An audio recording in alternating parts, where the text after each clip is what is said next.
D'une décision ultra rapide sur la suspension de son ordonnance protégeant les Haïtiens du TPS. Dans une ordonnance détaillée, elle a qualifié le délai d'un jour ouvrable exigé par le gouvernement de déraisonnable et a fixé une audience au 12 février prochain. La magistrate a souligné une asymétrie inacceptable. Le gouvernement a pris 3 jours pour préparer sa requête, mais voulait que le tribunal statue en à peine plus d'une journée. Elle a estimé que les plaignants méritaient un traitement équitable, leur accordant jusqu'au 11 février pour répondre. Le cœur de l'ordonnance pointe une contradiction majeure dans la position gouvernementale.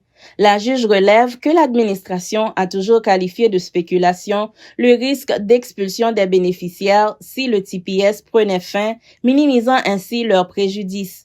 Pourtant, pour justifier la suspension en urgence de l'ordonnance, elle évoque aujourd'hui un préjudice irréparable subi par l'État.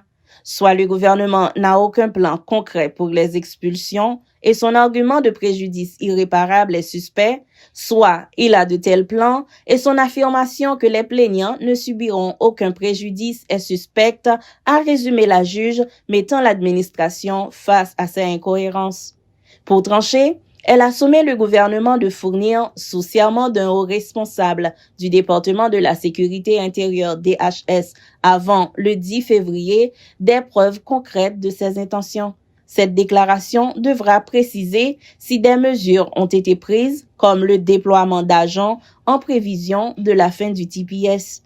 Cette décision constitue un revers procédural pour l'administration Trump qui a déjà fait appel. Elle garantit que l'ordonnance protectrice de la juge Reyes du 2 février, qui bloquait la suppression du TPS pour Haïti, reste en vigueur au moins jusqu'après l'audience du 12 février, préservant ainsi le statut légal